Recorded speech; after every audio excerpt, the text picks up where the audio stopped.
你敢信吗？一个离奇古墓的出现，竟然能让一个村子骤然消失。这不是传说，而是发生在济南一个名叫双乳村的真实故事。1995年，考古队员在双乳山发现了巨型古墓。正当所有人打算进行挖掘工作的时候，村民们却开始变得暴躁起来，纷纷杀鸡宰牛。最为诡异的是，眼下的双乳村早已空无一人，人们都在说这就是古墓诅咒的力量。这究竟是怎么一回事呢？难道真有神秘力量吗？新来的朋友们，点个关注，带您了解更多精彩内容。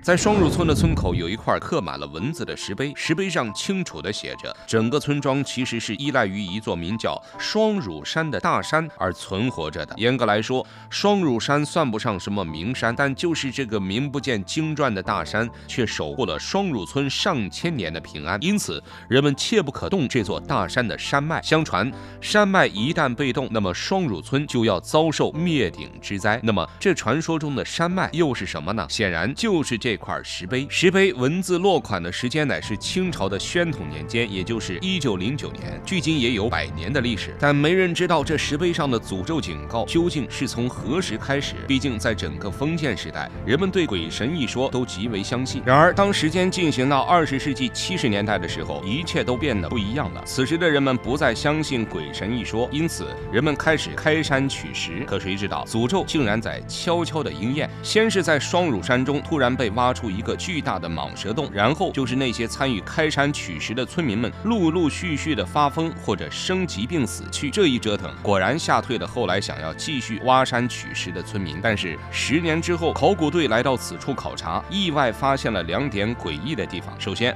双乳村竟然是一座石头村，这也是说整个村庄的地基都是石头建造而成的。在如今废弃的村庄里，也是可以看到四处遍布的石头以及那些神秘的石头地窖。其次，考古队还发现，在早年被挖出的蟒蛇洞里，其实根本没有蛇。实际上，藏于蟒蛇洞中的是一座古墓。这一发现着实震惊了整个考古队，但奈何当时经费人力的有限，考古队并没有继续调查下去。但显然，种种迹象都在表明，这座村庄有着不为人知的秘密。转眼间16年过去了，改革开放的风潮也来到了双乳山。在这一思潮的影响下，不少年轻人又盯上了双乳山，想着这泰山的余脉肯定很值钱，于是再一次开启了开山取石的工作。工作刚进行到一半，就出现了70年代的事情。山中莫名出现一个深不见底的黑洞，在这黑洞之中还能瞧见明显的人工开凿之后的痕迹。开山取石的年轻人顿时停下了手中的工作，找到了山东大学考古系的任教授。任教授赶往现场之后，发现古墓已经被严重破坏了，必须马上进行抢救性的工作。然而一听这话，年轻人却又不干了，他们纷纷阻挠，甚至说出了那个传说中的诅咒。1995年，济南双乳村挖出离奇古墓，参与开山拓石的村民或死或疯，有人称是与这里的一个诅咒有关。真的是这样吗？一般来说，村庄的建设多是以泥土为主，可偏偏双乳村的建设材料却是石头，这又是为什么呢？原来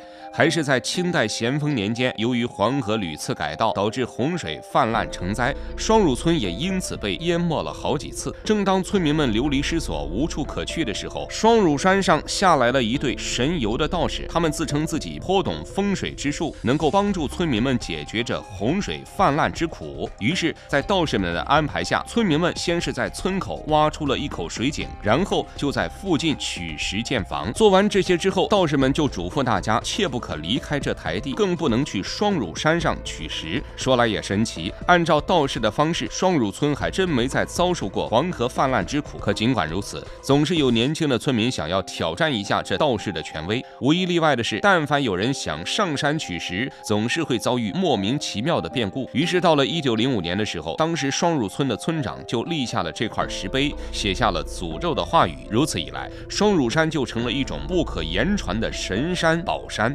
这一传说进入到考古队的耳朵中，就难免带有些许江湖骗子的味道。考古队认为，这自称自己会风水的道士其实不过是盗墓贼的翻版。按照考古队的说法，这道士肯定是在双乳山上发现了古墓，但自己又没有挖掘能力，这才编了个谎话，让村民们切不可开山取石。村民们一听这说法，一开始也是不愿意信的，但毕竟面前可是真懂科学的考古家们，所以在一番交涉之后，村民们还是同意了挖掘古墓的这一做法。1995年10月，古墓的挖掘工作正式动工。这一挖可把人吓得不轻，原因很简单，它的出石量实在是太大了。像河北的靖王墓出石量也不过是2700立方米，徐州狮子山中埋着刘邦的亲孙子，出石量也不过才5100立方米。眼下这双乳山的古墓却愣是挖出了多达9000立方米的石头，规模之大，甚至都能跟汉朝的黄帝陵墓相提并论了。也正是由于出石量的巨大规模，村民们都在笑传，莫非自己这小村庄埋下了哪位帝王？究竟藏在这座大山中的大人物又是谁呢？可更为诡异的是，考古学家翻遍了汉代历史，都没能找到这位大人物。稍微有名有姓的大人物的墓室都已经确定不大可能出现在此处，难不成这不是墓穴？这个猜测让整件事变得更加诡异了。如果这不是墓穴，它又会是什么呢？济南双乳山挖出诡异重团墓，墓葬规格堪比皇族，可墓中遗骸却化为了白粉。而诡异的是，相传只有墓主人成魔后才会化为白粉。那考古学家会怎么解释这一离奇的现象呢？1995年，考古队对双乳山古墓进行了挖掘工作。刚一挖掘，这古墓就给了人们一个巨大的惊喜——重团墓。所谓的重团墓，在墓地结构这一方面又被称为双甲形，即典型的大眼套小眼的做法。在古代墓志中，一般有4种字形的古墓，分别是亚字、中字、甲字和口字的规格。其中甲字对应的乃是小诸侯的墓地，口字就是一般的老百姓。按理来说，小诸侯的墓地应该不至于拥有接近1万的出石量，还是非常奇怪的双甲字。在这种诡异的氛围中，考古队员继续了挖掘工作。很快，陪葬的车马坑出现了，其中大量的青铜器，总算让考古队员松了一口气。看来这个墓室还是正常的。在众多的青铜器中间，还有一只没有啃完的鸡爪。到此为止，一切都还符合汉代诸侯的墓志规格。那么接着往下挖的话，就会出现金饼和玉衣。果不其然，5公斤的金饼出现了。这些线索无一例外的都指向了一个地方，这就是一座汉代诸侯王的墓室。可神奇的事情又发生了，在挖掘的过程中，考古学家先后发现过至少10个以上的古代盗洞，但这些盗洞都在挖到10米左右位置的时候停止了，这又是为什么呢？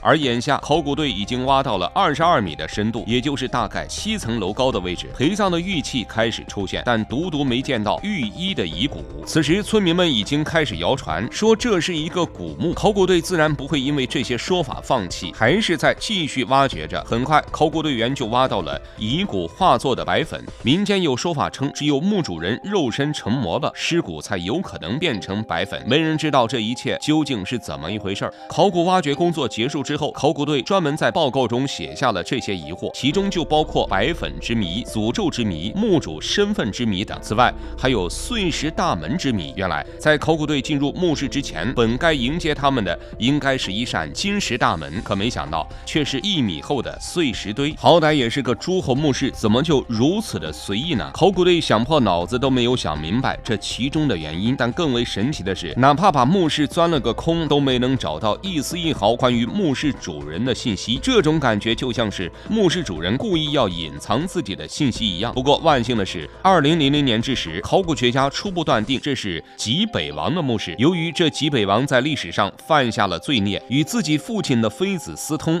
因而原本的墓室才变得如此潦草。无论是追溯过去还是探索未来，人类总会碰到一些难以解答的谜题。随着步履不停的探索，这些谜题总有一天会真相大白。看到这里，您有什么想说的呢？欢迎在评论区留言分享。